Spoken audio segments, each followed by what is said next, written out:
king is back! The king is back! King David, Curb Your Enthusiasm, after a 6 long year wait, we finally have Curb. Finally. This is Way of Weinstein. Wherever you may be, however you may be watching, live in the financial district of New York City, thank you so much for joining me. Oh my God. Curb is back. You know what? This proves in life that if you complain about something and wish for something to reappear, probably won't happen. But this time it did. Whew! Oh, I'm so happy there was no delays with the HBO Go like there was with Game of Thrones. I think I would have thrown my TV out the window. But thank God that didn't happen. HBO Go, great job having it ready. Fantastic. Okay, so sorry about the delay. I was typing up my rundown just because I wanted to cover as many things as possible. I'm sure I'll leave out something, but I'm going to try my best to cover all the highlights throughout the episode. So first off, it was so great to hear the bum ba da da da da da da da da. Alright, so opening scene. So seeing Larry in the shower. Woof. And seeing him there, like with the trying to get the soap. I mean, Larry, why would you have that kind of soap dispenser? You're the creator of Seinfeld. Why don't you you could easily get like one of those things with the easy twist off, or something that just pops open. Or you could probably have one of those automatic things, which you see like in cribs, like with rich people have, which you created Seinfeld and you got over $250 million in syndication. Come on. So like, that's on you. Although, I love seeing Larry struggle with that. Oh my God. Okay, so I agree with Larry for the duration of opening a door. So if someone's that far away,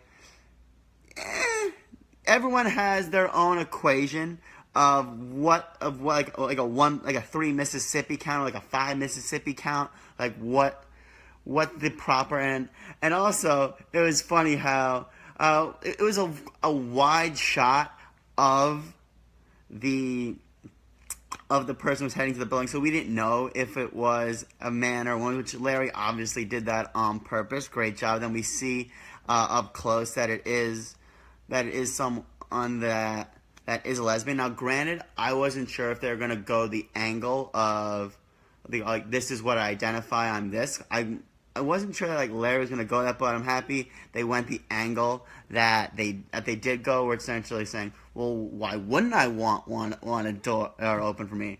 Like, well, you seem like someone that didn't want a door open for you. And at the time, the equation, that's a fucked up equation, yada, yada, yada. Ugh.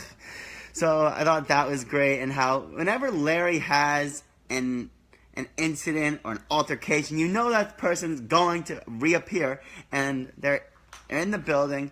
He's there to see Jeff, and it turns out to be Jeff's barber, and like the altercation, Susie's saying how great she is, that she comes, no one's better than her, and how now I don't know how many of you saw Fish in the Dark. It was Larry's Broadway show. It was fantastic, which I think it was the inspiration for the fact that in this episode he wrote a musical for Broadway, since Larry was on Broadway. If you saw it, I mean, I thought it was great, but then again, I'm probably the most biased person towards Larry David, although certain episodes of Curb I didn't think were as great as others. So I'm not like, if Larry David were to just read a grocery list and that was the Curb episode, I wouldn't say, oh my God, this is a great episode. So I admit that I'm very biased, but I try to be fair, even though Larry is my hero. So now with that, I thought it was interesting called fatwa, about a fatwa being a death sentence, and about the Ayatollah.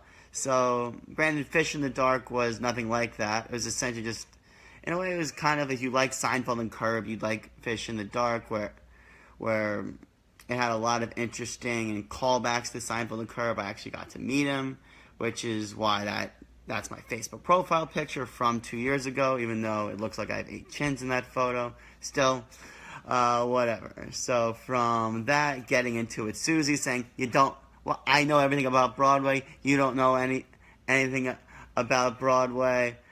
Like how Larry and Susie always get into it. I love that. And it seems like he makes up with the lesbian like haircutting artist or whatever. And then she comes over, arranges to get a haircut, and so now I'll get to that. But now the assistant. So the assistant didn't come in 2 days because of constipation.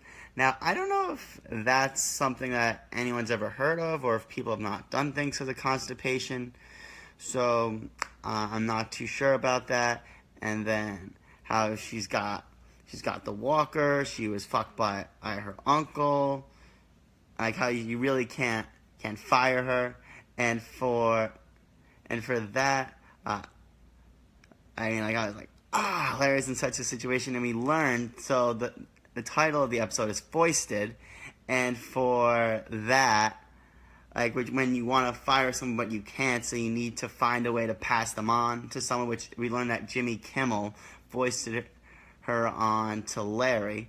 So he's saying that we find out like Richard Lewis had a parakeet and the parakeet died, and saying he shouldn't send a text, which, yeah, someone that had a pet that wasn't a dog or cat. I had a rabbit for 10 years, and people that knew me back in that day knew that how much my rabbit meant to me. And yeah, I mean, Larry was a bit insensitive, but it's Larry.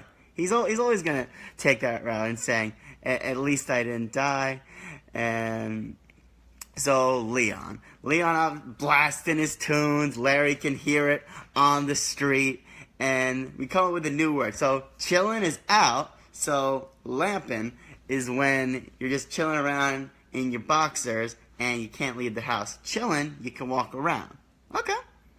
Learn something new every day. Always good to build something in the new vocabulary. This way I can use it, which I don't know, maybe I'll use it, but who knows. Lampin'.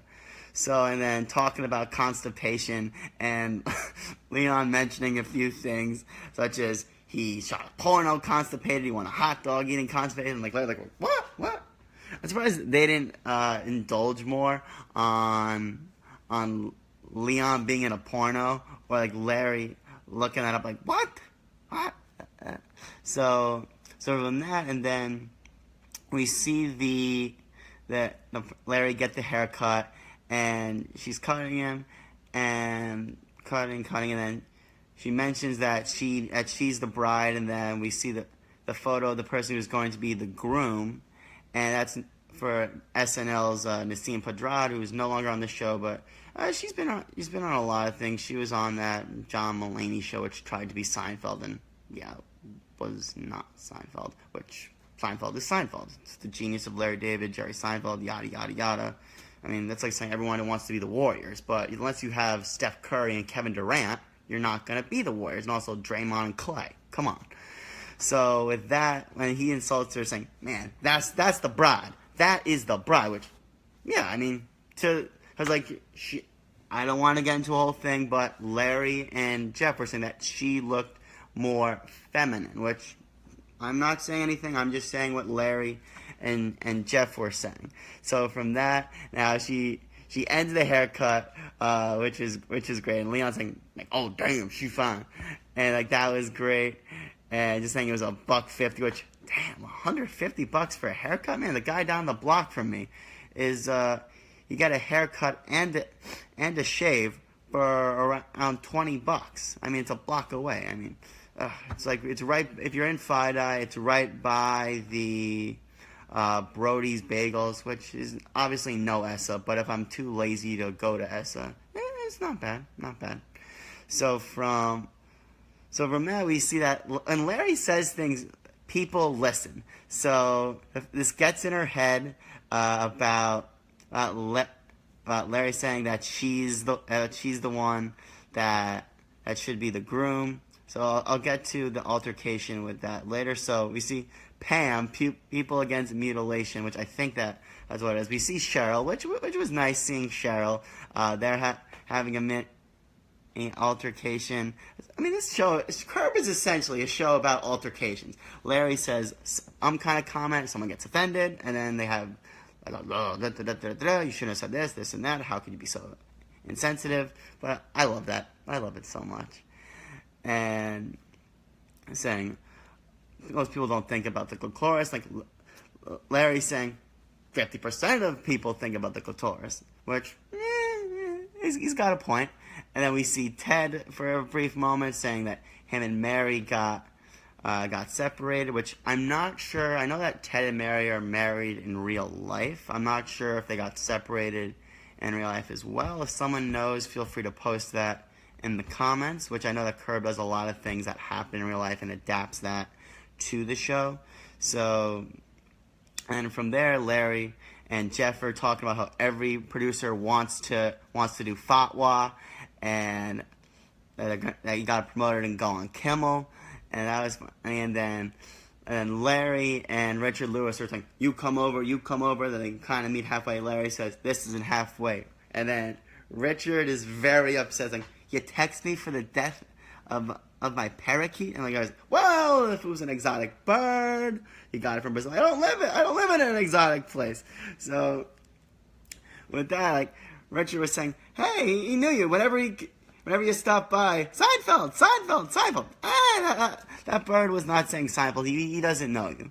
And like, Richard Veitch, you don't have any empathy. You have no emotion. Which Larry did say he doesn't get excited.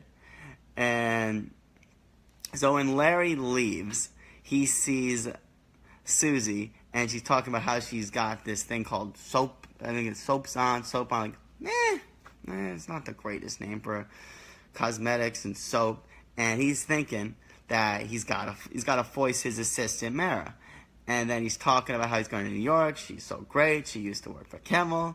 And he plays hard to get, like, nah, I'll give you the assistant, which you knew that was going to happen. And I wasn't sure who, but Susie, that was great. That foisted her on Susie. And from that,